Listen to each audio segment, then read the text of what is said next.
I will find you. You will ask, what will you do when they find me? Don't be scared of yourself. Don't be scared of me. Don't be scared of yourself. Hi, I'm Dawn. And I'm Ashley. We would like to welcome you to the Work It, You Are Worth It podcast, where a couple of friends sit around and discuss healing, growth, and healthy relationships. Hey, Ashley, how are you today? I'm great. How are you, Dawn? I am good. I am so excited that we are actually finally doing this. I know I can't wait to start. Like to get it out there and to start having people hear what we're saying and to just share. Yeah, this is going to be just really great. So let's just start off like talking about who we are. If you want to go ahead. All right, way to put me on the spot. I'll go first. I'm here because I want to share what I've learned. I want to share my journey and where I started versus where I am now. If I can help someone avoid just a little bit of that, what do I do next in order to help myself be better, then I've accomplished something. I think that's my biggest goal. Yeah, I love that. I've been working on a lot of stuff, and when I started this journey, I started it for myself, really, and it was, through this, I realized how different I've become, how my life has changed, the relationships have changed. And through that growth, it's sparked this desire to actually give it back to people. Hopefully I can, even if it's one little thing, to be able to share with somebody that they're like, oh, wow, I resonate with that. I hear that. I feel that.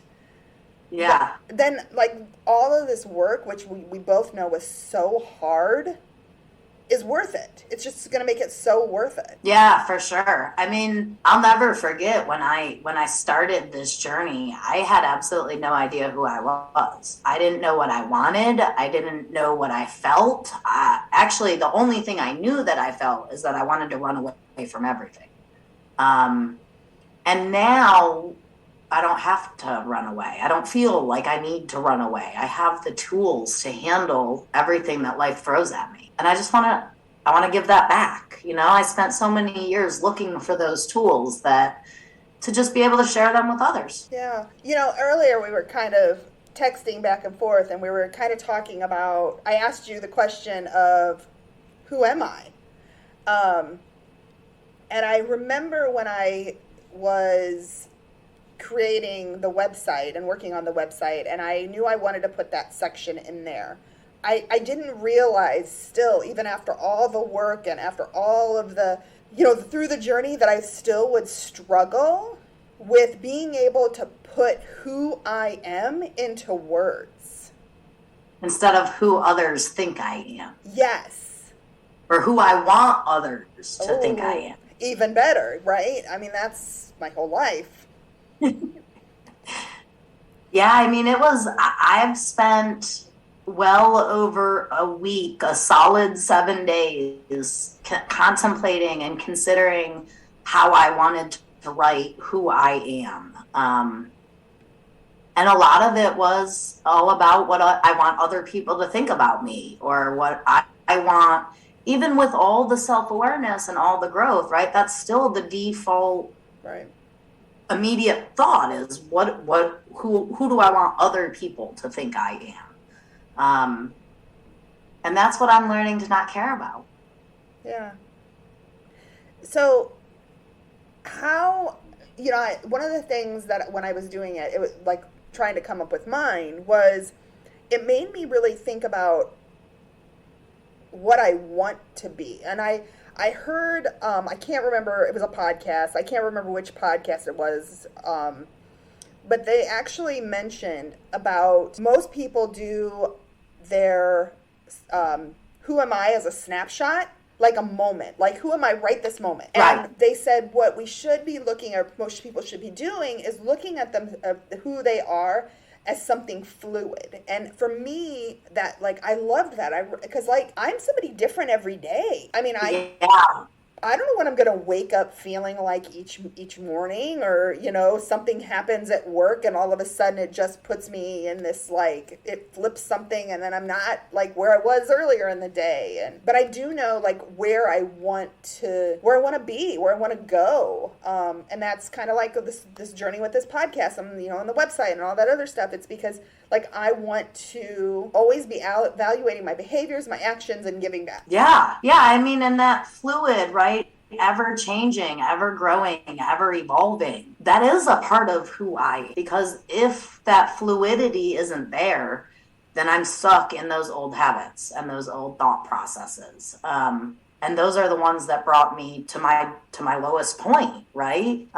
Being willing to change, being willing to grow. Like, for me, that is a character asset. That is a characteristic. That is, like, open-mindedness. So you mentioned what brought you here. So I guess my question would be, what brought you here? Like, what brought you to that point in your life where you knew you had to start changing things? Not loving myself. Not, right? So I spent many years of my life trying to force people to love me because the people who I thought were supposed to love me when I was little didn't. So I was terrified that people wouldn't love me. So I spent a long time, 30 some odd years, being who I thought other people wanted me to be so that I could be loved. Doing what society said was right. Doing what my significant other wanted. Doing what my children, right? How to be a good mom and what everybody else wanted. Completely ignoring what I wanted. Completely ignoring what felt right to me because I didn't trust me. And I just jumped into following what they thought was right, and I lost me.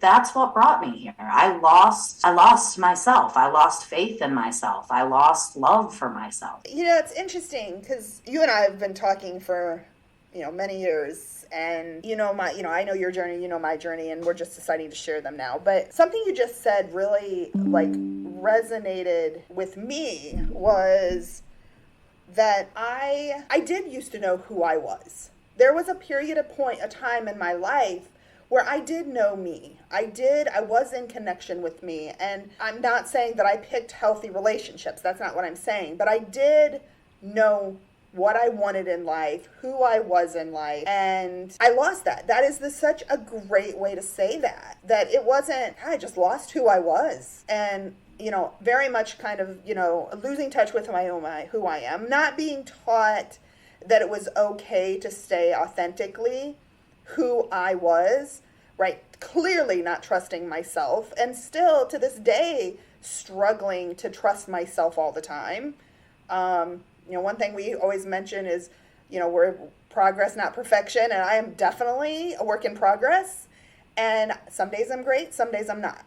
But I've realized, and I've came to the point where I have learned to give myself grace with where I'm at each and every moment. Yeah, and one of the words that you said really struck me, right? Authentically. Not just, again, who I perceive myself to be, that mask that I put on, right? I'm an honorable person. I'm a good person. I do moral things. I'm Christian or Catholic or whatever religion. It's just about authentically being me. Whatever feels right in this very moment. And it may not be the same in 10 minutes. Things change from minute to minute. So just truly authentically being who I feel like I need to be in this moment in my heart. So we kind of talked about, I think we went, which we do a lot of times, we go straight in and we like, because I do, I love talking with you, so it's always just this book.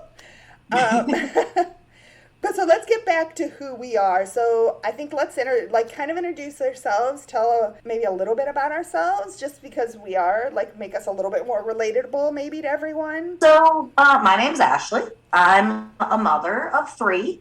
2018 and 11. I'm 39 years old. I'm a dog trainer. I have been married once and divorced, and then I was in a 16-year relationship with an alcoholic, physically abusive parents, very traumatic childhood. And I have picked myself up by the bootstraps, and now I own my home, and I work full time, and I raise my kids, and I just live life every day. Who are you? Well, I'm Dawn. I have 2 kids. I have 2 boys. One is 28 and just recently moved to Texas, which has been a little harder than I anticipated, because he's going through his own journey, which I'm sure at some point we will definitely talk about. And my other one will be 18 here in a couple of months. So I will actually have adult children, which is like, I won't have minor children. It's kind of hitting me a little bit. It's a weird thing to think about, that I am now officially 100% only responsible for me. Yep, crazy, isn't it? It is. It's a little, I can't believe it. When I took him to the doctor, my youngest to the doctor the other day, and realized that unless he gets sick, I will never be taking a minor child to the doctor again. And it's the littlest thing. Sorry, I'm digressing there for a minute. I'm an accountant during the day. For the most part, though, I am trying to be very active in my recovery. I'm obviously very active in my own recovery. I'm very active in giving back to others and awareness, and helping, wanting to help others find this, like we said earlier, the healing, the growth, and the healthy relationships. You and I met, and I'll just kind of put this out there. This isn't the focus of our journey, but you and I met in a support group. 12-step support group, yes. Codependence Anonymous. And our relationship kind of just developed from there. And it's funny, just so everybody knows, that you and I have never actually been in the same room together. Right, never face to face, not once. Not once, ever. It's crazy. And you, honestly, I feel like you're one of my closest, like you are my family. You're like my sister. And it's that shows that it doesn't matter. Blood doesn't matter. It doesn't. Yeah. It doesn't. So yeah, that's a little bit about me. Let's talk a little bit maybe about what this podcast is going to be about, kind of what our goal is with it. So I know for me that I just want to share this journey that I'm on, share what I've learned, and do it very honestly and openly. I know we've talked about having guests on. I know both of our mothers are very willing. Very willing. Very willing.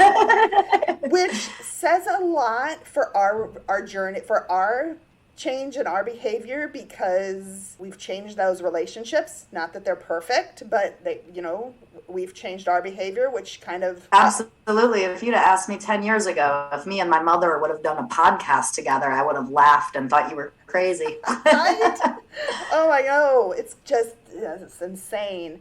I know my oldest son, I said earlier, he's on his own journey, and I'll let him eventually share that with you. So I'd love to have him on.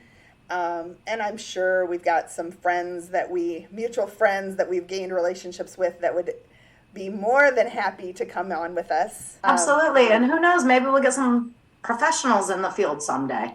That would be wonderful. I'd love that. I'd love to hear that. I just would love to, I'm so open. My heart and mind are so open to whatever I can be, to just be better for myself. Yeah. So. Yeah, I mean, and for me, this podcast it's about holding myself accountable, right? Living what I preach. Yeah. And it's also about,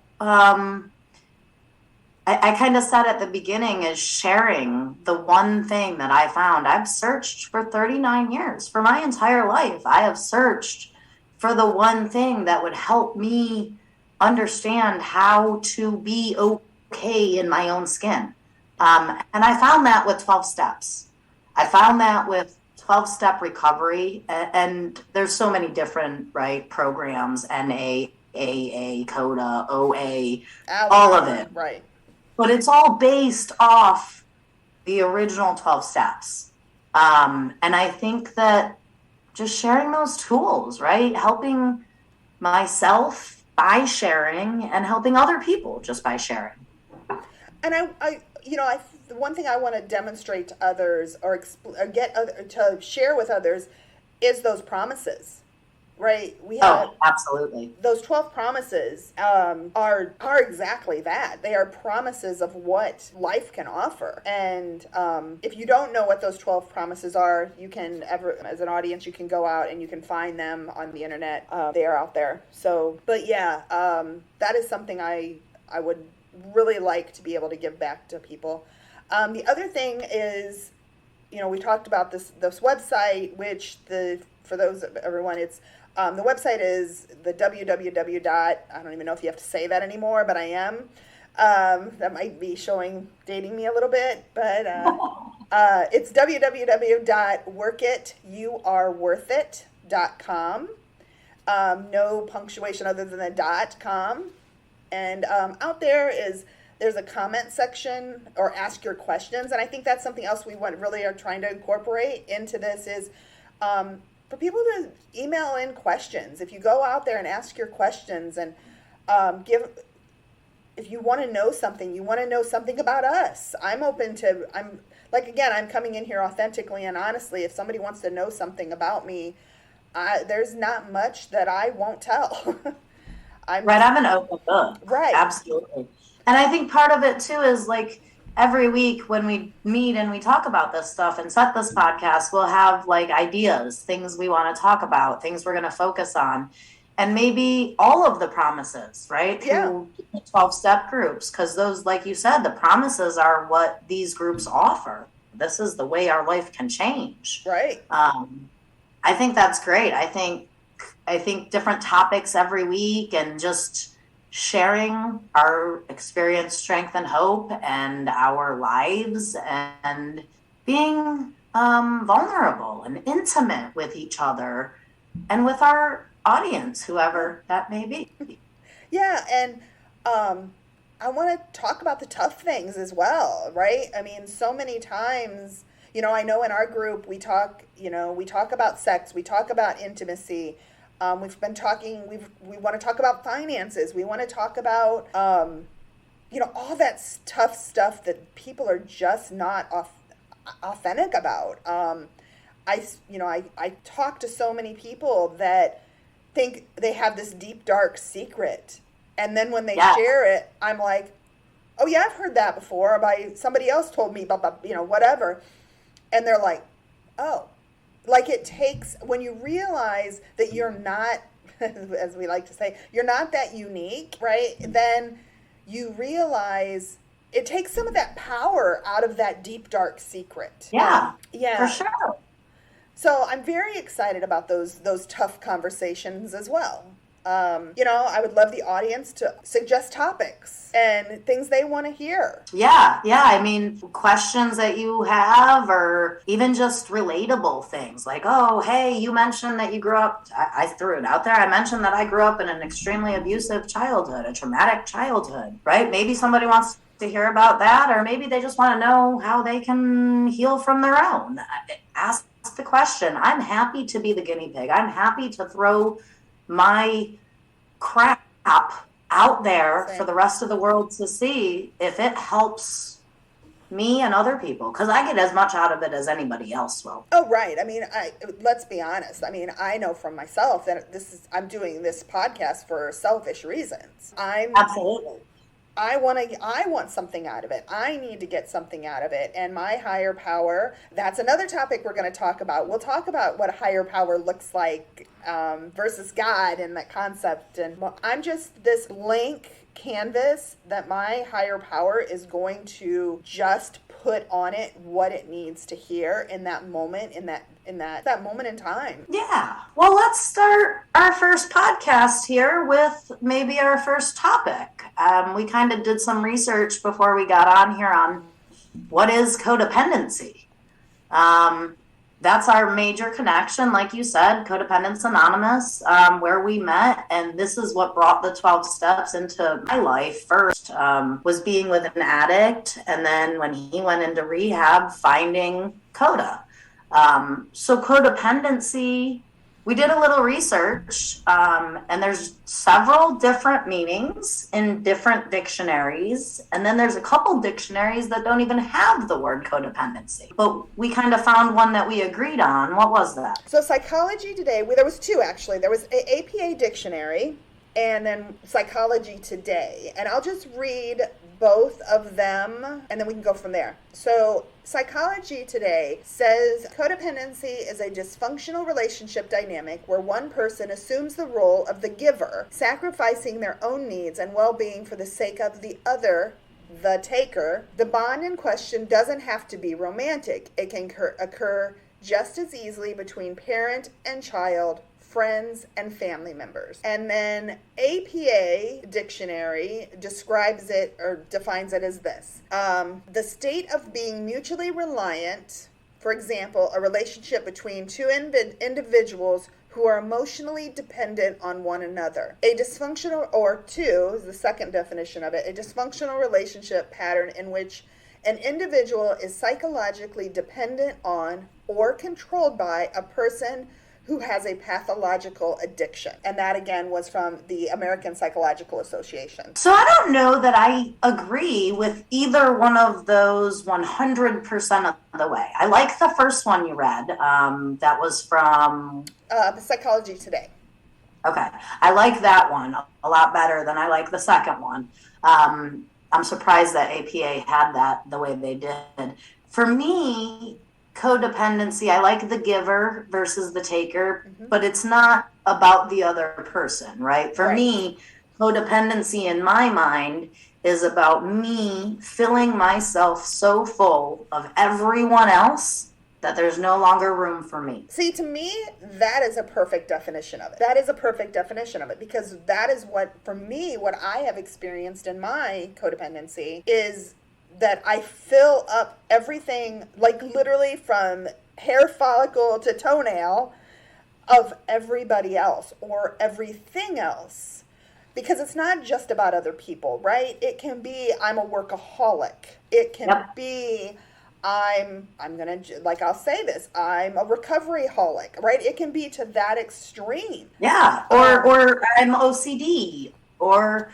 right? I have to do this 15 times in order to go. And that's a way of dealing with, that's codependency on that behavior. Exactly. When I do that, when I fill my life up with my being up with all of those things, and my life up with all those things, I guess that wasn't really actually a correct word, there is no room for anyone else. And that's where codependency on your children, I'm so busy because I've got my kids, I've got to do this with them and this with it. Well, wait a minute, right?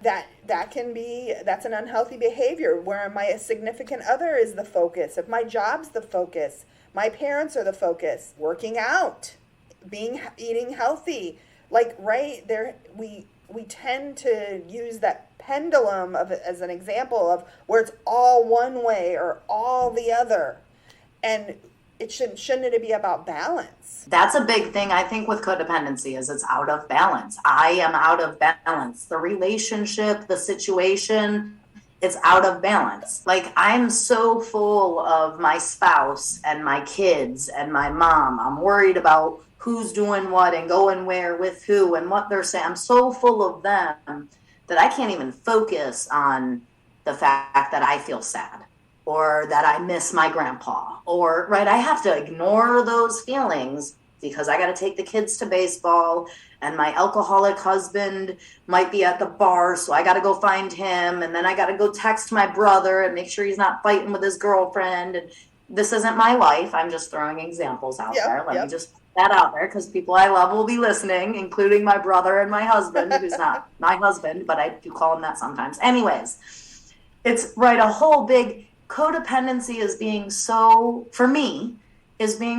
full of the rest of the world that I don't have to look at myself. And I say that, right, because subconsciously it is intentional. I fill myself up with them so I don't have to truly look into my own heart Right. And I think that's why people find when they get into, into the steps and into further in recovery, they struggle so hard because we get into that point where we have to look at ourselves, and for years we've never done that. So that's where it becomes difficult. It's like, oh, I'm not going to be looking at XYZ. I have to look at me. Well, that's overwhelming. That's hard. That's difficult. I think that's where the struggle comes when you get to step 4 and you really have to look at you or me that's where or the myself. Stall. Yeah, that's where the stall usually comes in, right? Yeah. Where people go, wait, I'm not so sure I can keep growing. I need to pause right here. I can't go any further. Or we reach that hump and you're like, oh, I got this now. And I think there's another stall, another hump, step 9. Oh, yes, completely. Because now I have, okay, I'm working, and for me, the numerous sponsees I've had, usually between step 3 and 4, there's this, I'm just I just want to push you over the... come on, you can do it! And most of them get to that point where they just, and I'm just being honest, I usually have to kind of have a come to Jesus conversation and I remember myself too, and I had some great people, one person in particular who was very much an advocate for my own pushing me. He pushed me and helped me give another perspective to, working the steps. And without that, I wouldn't have had, and I think that's what I want to be as a sponsor, is to be able to give somebody and give back to everybody is just another way to look at things. And then, like you said, step 9, I mean, oh God, I've said all this stuff to me, but now I actually have to go out there and acknowledge it out loud. I have to fess up. Oh my God. Take responsibility? What? So overwhelming. But there's a weight that when you do it, and again, I don't feel, we've talked about this, and I don't feel you should. I don't not even have to. I don't feel you should make amends to everyone. There are certain people that you will not have an opportunity to make amends with. And that is also a process where you have to know and understand that, my dad, for example, my dad is no longer with me. He's no longer in this world. So to make an amends to him will never happen in the face of a face-to-face conversation. And there's a process that has to happen in your own head, in my head, where I either have to have a conversation out loud with him and let it go, or I have to put it on paper, but I still have to do the process, but it might not be a face-to-face, right, verbal-to-verbal communication. Or maybe another thought on it, right? Maybe the amends isn't at all about saying it to the other person. Sure, that's best if we can, but really, if an amends is about me and it's for me, and the whole point of healing, growth, and healthy relationships is to put me first, then the amends, even though it's to someone else, is all about me. Very good point. So maybe if I just change my behavior and I'm able to look at myself and say, do I feel good about this? Yes, I do. Well, then my amends is made. And now I'm going to bring up something, and if you don't want to, right, I think if one of us wants to not talk about something, we have the right to say this, but I am going to bring up something, and if you don't want to, kind of talk about it, I think immediately of you and the amends with your mother, right? Yeah. It's not, there's not been that actual amends because it might not be the best thing for you. Right. So with an amends with my mom, I don't have to apologize to my mother for my behavior as a child, right? Right. Or even my behavior as an adult. She's my mother and I'm her child, I'm her kid. My kids don't have to apologize to me. I don't expect an apology for bad behavior from my children. So where my mom's concerned, an apology to her wouldn't be for her. It would be for me. And that would probably turn out, well, it doesn't matter how it would turn out. I'm not ready to do it, right? So if I think about going to my mom and apologizing for anything, or even talking about my negative behaviors, I still have this wall where I get angry about her negative behaviors. And if I'm angry about her negative behaviors, I'm not in any place to make any amends. Right. But at the same time, my biggest amend would be, right, one of the biggest things between me and my mom is we used to get in these face-to-face screaming matches. Same. And as a 19 or 20-year-old, right, I would say things to her that I never meant, and I didn't even remember half the time. I would tell her how much I hated her. I would tell her how awful she was. Or maybe I did mean it at the time, but I didn't remember saying it after, and I wouldn't have said it to her if I wasn't angry, right? That's not who I wanted to be. So my amends to my mom for those things, I don't foresee myself going to her and saying, hey, I'm sorry I ever got that angry. However, I don't get that angry. Right. I don't allow myself, right? I've done enough work on myself that, with one exception in the last 25 years, I have not gotten so angry that I was in somebody's face, screaming, yelling, stomping my feet, blocking their way. I have not allowed myself to get to that point because of the interactions I had with my mom when I got to that point. Yeah, I have personally have only had I've done the same. Like, I've had those screaming matches, and the last screaming match that I had was right before, well, I should say this. It was a week after I started Codependence Anonymous. It was the guy that brought me here. It was the end of the relationship, and it's like the lies and all the stuff piled on, and I literally lost it. But that was my rock bottom. Like, that was when my life hit rock bottom. Like, I had no choice, that I had to start fighting my way back to get who I was, because I had lost that. That's when the last time I actually lost my shit was in that moment. And I think that's what we mean when we say what brought me here. Yes. Right? That rock bottom. What caused that rock bottom? That's what brought me here, is what brought me to that rock bottom. What brought me to that place where I realized I had to do something different for me so I could find peace. Right. That's here. Here is that moment where there's peace. That moment where I realized I needed to do something differently to create peace for myself. Yeah, and I'm so grateful for those, like, that, for those moments. I'm grateful for that rock bottom. I'm grateful for all of those, everything that's happened in my life up until this point, because without it, I wouldn't be right here today. It's just, it's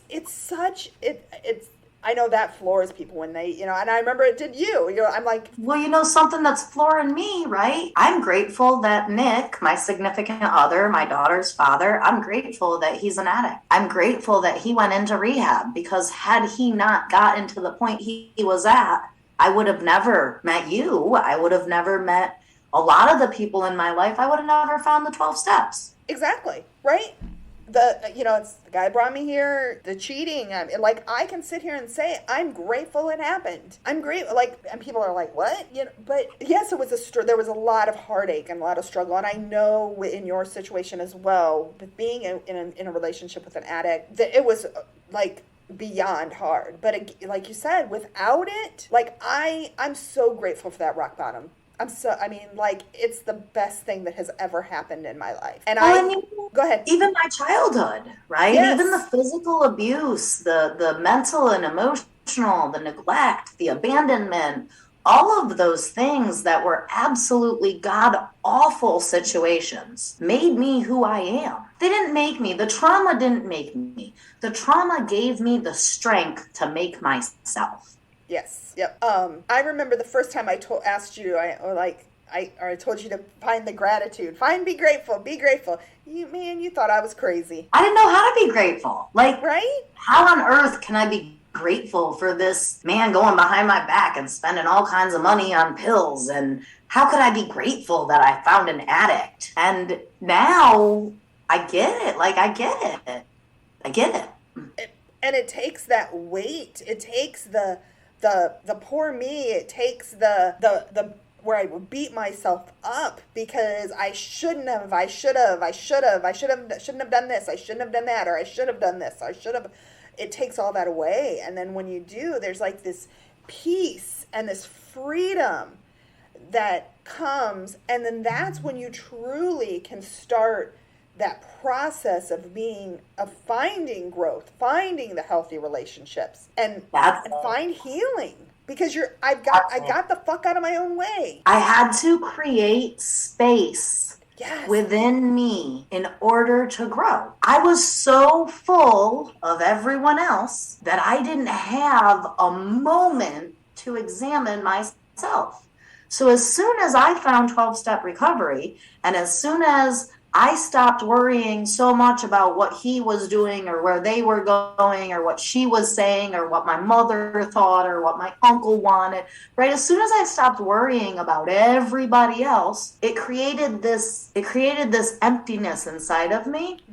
Where at first I was like, oh my God, do I not feel anything? I'm a robot now. I'm just numb. I remember like being scared that I was falling into a deep depression because I didn't feel anything. But what that was peace. What that was quiet. That was space to then be able to, after a rest, right? After a period of time where I went, oh my God, this is peace? That's so nice. And a breather from that fight or flight that I had been in forever. Yeah. Then I was able to take that empty space where everybody else had been, and I was able to worry about the things that I felt, the thoughts that I had, the opinions that and then once I could worry about myself, I could examine myself. So like 2 years ago, I would have thought, Nick didn't call me at lunch today. That means he's out using and my life is going to be hell from the rest of the day on. And I would have been miserable all day, and I would have got home and I would have been angry at him whether or not he had ever done anything. Right. Now, today, I can go to lunch and say, oh, Nick didn't call me at lunch. Then I can say, well, does that even bother me? If that does bother me, then I can examine why that bothers me. Yes. And I can grow myself. Whereas before, I didn't even consider whether or not it bothered me that he didn't call. I just immediately went to worrying about what he was doing and where he was and who he was with. Yep. That's codependency. And growth is having that space to examine whether or not I even care if he called that lunch. I have another question for you. This is kind of where these podcasts are going to go. These natural discussions and these conversations. I'm very excited for this, but I have a question for you. Out of this podcast, what do you hope people find? What do you want people to find?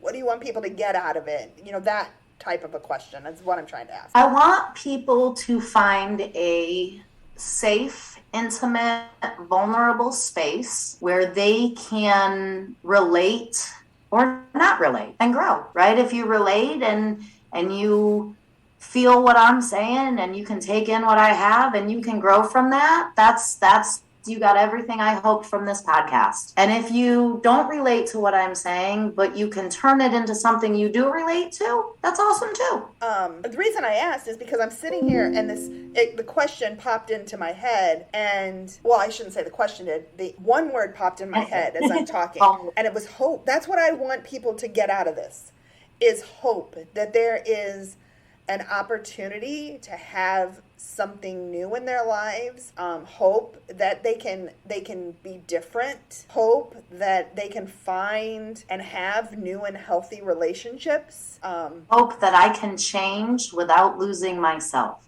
Yes. That's it. Hope. I want people to find hope. I do. And the future is just so open, and it makes me just almost speechless in a way, because it's like I know what is out there. I know what it can be. I know, even though our journey has, we're both numerous years into our journey, I'm hopeful for where I'm still yet to go. I can't wait. Oh my God, I can't wait. Right? I feel like, so I've gotten a taste of what life is like on the other side. And I always talk about the layer of the onion, right? No matter how many layers you go, there's another layer. And as much as that kind of sucks that there's always something more, the opposite of that is also true, that every reward is bigger and bigger and bigger. Yeah. And if the rewards that I've tasted from starting with these little things and then working into these deeper issues, if those rewards from the little things are a taste of what the rewards from working through the big things are, I can't wait. Like, I can't wait to get to the point where I've healed the generational trauma between my mother and my grandmother and my great-grandma, right? Like, Yeah. I can't wait. So I told you, I mentioned earlier that my son is on his path of his own journey, and has recently actually went to his first CODA meeting. Yeah? Yeah. Awesome! And that alone makes me very emotional because it reminds me that I broke the generational pattern. And that's why that's like, for him to do that, for him to come to one day just say to me, Mom, do you think CODA could help me? It just gave me hope that, right? It just gave me like, all right, I did this work and I had to work so hard for it. But what I gave my future generations. Absolutely. Look at that healing. And he's only 28. Right? Yeah. I can't, like, if I'd have found this when I was 28, how different life would have been, you know? And you know what's funny? And again, I'm going to, I want him to come on here. I would love for him to come on here and tell this. But, like, you know, he's in the process right now of getting his PhD in mental health. And there's it doesn't matter who you are. It doesn't matter what you're doing. It doesn't matter, right? I'm going to be a doctor of whatever, mental health, whatever. We all struggle in life. Yep, no matter who we are. Exactly. Life is hard. Yes. And to have a place to go to find hope. Peace, serenity, vulnerability, intimacy. Yes. All of those things. I hope everybody that comes here finds, like, honestly, I hope that the people who listen to this feel like they are a part of our conversations. Me too. And they can be. You know, they can't. Everyone can do that, right? Come on and, you know, ask us questions. Ask us the topics you want to hear about. And I think it's just, I'm very excited about this journey. And Ashley, I'm excited to be on this journey with you. I can't think of anyone better to be on this journey with Dawn. Same. So with that, let's wrap up our first episode. And I know, yay! I feel like I'm ready to do the happy dance. So thank you to the audience and everyone, and we'll be back with you next week. All right. Everyone have a great week. We'll talk to you guys soon. Bye. We would like to thank you for joining us on this journey of self-discovery. Visit the Work It website at workityouareworthit.com to submit your questions and topics for future episodes. And remember, work it because you are worth it. I will find you. You will ask, what will you do when they find me? I will find you. Give the answer to your question. What will I do when I find you? I don't have to think, I don't have to prepare myself. When I find you, I don't have to think, I don't have to prepare myself. But I will find you to make things as they were once. But I